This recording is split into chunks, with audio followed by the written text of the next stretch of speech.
Fala galera, tudo bom? Meu nome é Juliana de Jesus Paixão e o vídeo de hoje é mais uma break news de um assunto que já está bombando aqui no Brasil, né? Nos Estados Unidos já foi alguns dias atrás, que é a demissão do bispo Strickland, que ele é muito querido pela ala conservadora aí, mas ele foi demitido pelo Papa Francisco. Então, para a gente entender todo esse assunto, fica comigo até o final. E deixa eu te pedir aqui para você já deixar o seu joinha, né? Porque vocês sempre esquecem. Então, deixa o seu joinha. E para você que sempre vê meu rostinho, mas não lembra de clicar no inscrever-se, ativar o sininho, já faz isso agora, tá bom? Lembrando de que os comentários devem ser feitos com muito amor, respeito, misericórdia e compaixão com o próximo. Combinado? Bora para o vídeo? Então vamos lá. No dia 11 de novembro de 2023, o Vaticano soltou uma nota aí sobre nomeações e demissões. Entre elas também estava a demissão do bispo Strickland, que é do Texas, uma cidade lá do Texas. Então eu vou ler aqui a breve nota. Então, destituição do bispo de Tyler, Estados Unidos, e a nomeação do administrador apostólico. O Santo Padre retirou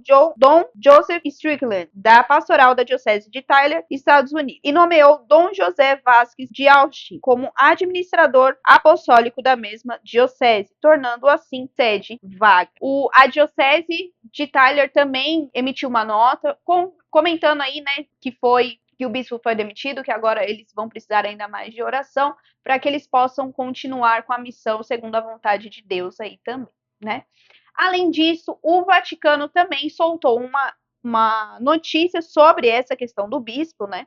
Então vou ler ela aqui também. A decisão ocorreu após uma visita apostólica ordenada pelo Papa Francisco em junho do ano passado à Diocese de Tyler, que foi confiada a dois bispos norte-americanos, Dom Dennis Sullivan, de Camden, e Dom Emérito Gerald Kikanas, de Tucson. O cardeal Daniel Nicholas Dinardo, que ele é arcebispo metropolitano de Galveston, em Houston, divulgou um comunicado no qual observou que os prelados que fizeram a visita, que ele foi um dos responsáveis, né, por fazer essa delegação, abre aspas para ele, realizaram uma investigação exaustiva sobre todos os aspectos da governança e liderança da Diocese de Tyler pelo seu ordinário bispo Joseph Strickland. Com o resultado da visitação, foi feita uma recomendação ao Santo Padre de que a continuação no cargo do bispo não era viável. Após meses de cuidadosa consideração por parte do dicastério para os bispos e do Santo Padre, foi tomada a decisão de solicitar a renúncia de Dom Strickland. Ele foi informado, né, desse pedido aí, né, o dicastério pediu para que ele renunciasse no dia 9 de novembro de 2023. O bispo,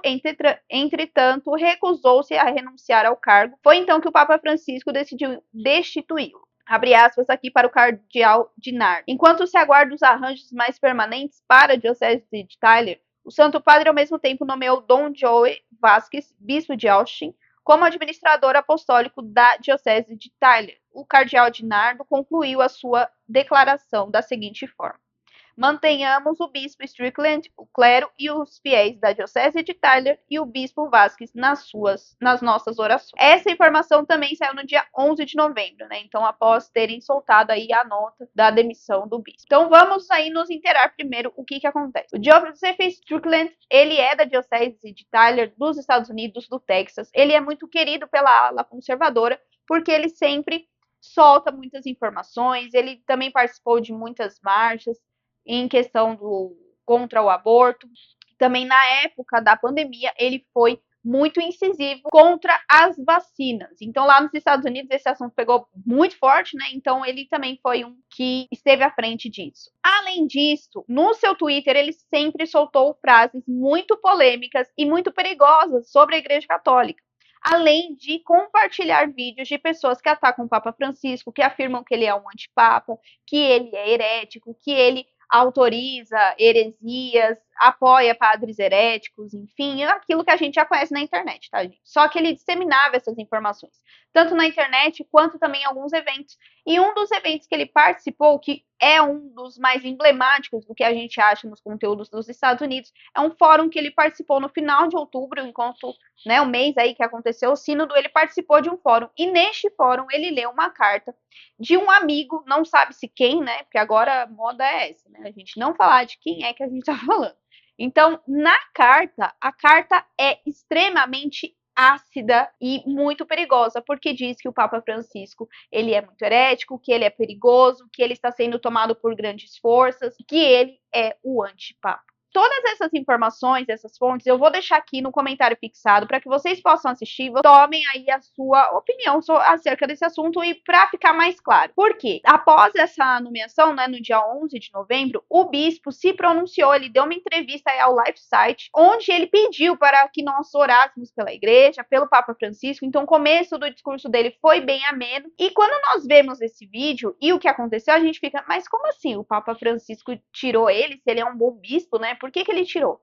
Mas quando nós nos deparamos com tudo aquilo que ele compartilha no Twitter e aquilo também que ele fala nesse fórum, em outras entrevistas, nós vemos uma pessoa totalmente diferente. É como se até o rosto dele mudasse, né? Então, existem dois lados da moeda e da própria pessoa do bispo, que foi exatamente o que gerou toda essa situação. É sempre bom lembrar de que a visita desses bispos, né, para vistoriar lá a diocese, o motivo e as conclusões não foram divulgadas e normalmente, gente, não é divulgado, tá?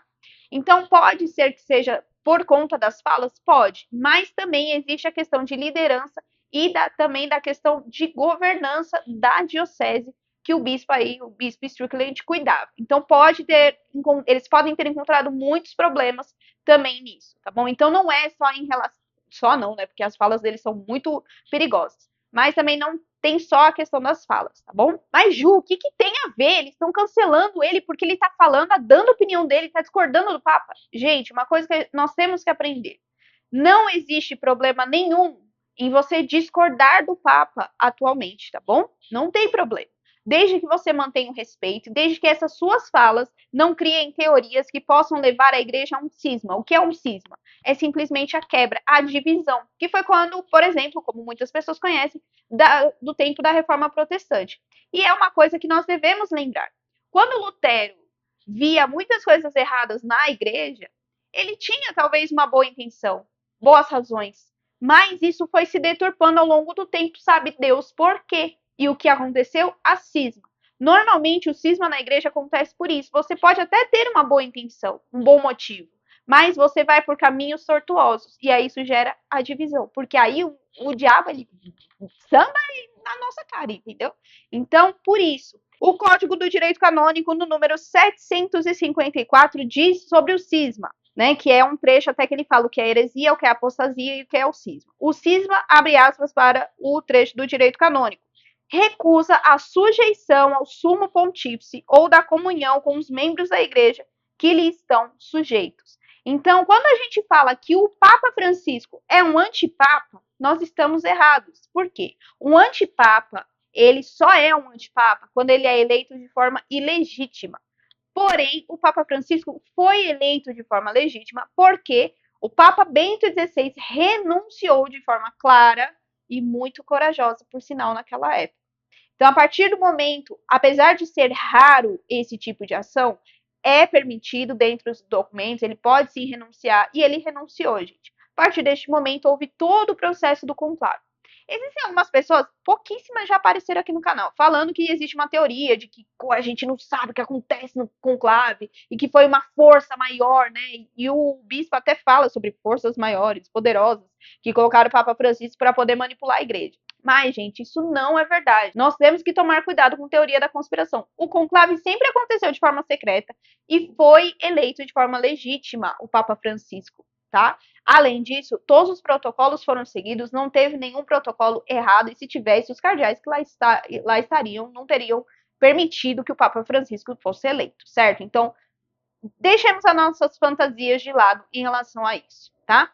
Então, um antipapa é isso, o cisma é isso, e quem é cismático, herético e apóstata tem, sim, consequências e penas sobre o Código do Direito Canônico. Inclusive, alguns analistas até falaram de que o Papa Francisco demorou muito, porque isso não é de agora do bispo, já vem de muito tempo, um pouco antes da pandemia, né? Ele já tinha muitas falas dessa forma, só que ao longo do tempo isso foi piorando. E aí entrou até nessa explosão que aconteceu agora com a demissão dele, né? Então, alguns analistas dizem isso, outros até disseram que o Papa Francisco ainda foi muito, muito misericordioso com ele, com muita paciência, porque ele poderia ter excomungado ele, mas que não foi o caso, né? O que acontece agora? Ele foi demitido, que é essa destituição, essa demissão. Ele não pode mais governar, cuidar da diocese. Nada que tenha a ver com a diocese de Tyler, ele tem poder mais. Ele pode agora exercer a sua vida como sacerdote, ele pode ministrar os sacramentos, não foi impedido disso. O que pode acontecer futuramente? Ele continuar dessa forma, ou ele se aposentar, ou ele também ser nomeado para outra diocese, né? Caso eles vejam que houve uma melhora nessa questão que foi aí apontada, né? Que ele com certeza deve saber o que é. E olha só que como Deus é muito providente, né? Tudo isso acontecendo hoje o dia que eu tô gravando é dia 13 de novembro de 2023, e na liturgia, o evangelho de hoje fala sobre escandalizar os pequenos. Então é o evangelho de Lucas. Eu vou ler só um trechinho aqui, tá? Pra gente poder meditar e ver quanto Deus é providencial. Naquele tempo, Jesus disse a seus discípulos: é inevitável que aconteçam escândalos, mas ai daquele que produz os escândalos. Seria melhor para que ele lhe amarrasse uma pedra de moinho no pescoço e o jogasse no mar do que escandalizar um desses pequeninos. Presta atenção: se o teu irmão pecar, repreende-o. Se ele se converter, perdoa-lhe. Se ele pecar contra ti 7 vezes num só dia e 7 vezes vier a ti dizendo estou arrependido, tu deves perdoá-los. Bom, algumas pessoas aí ficam questionando, né? Por que ele só fez isso com esse bispo? Não, tudo bem, ele fez isso, mas ele tem que fazer com os outros. Gente, não sabemos se tem alguma investigação lá no Vaticano, se o bispo está investigando alguns padres. Não, né? Porque existem coisas que são sigilosas. Então, não foi só com esse caso, nós temos sim casos de demissões. Eu já estou montando uma lista para poder trazer aqui para o canal, né? Se esses break news me deixar, eu trago outros vídeos para cá, né? Mas existem outras demissões, na maioria das vezes é por conta de abusos ou alguns problemas extremamente sérios dentro das dioceses, né, em relação a padres e também em relação aos bispos.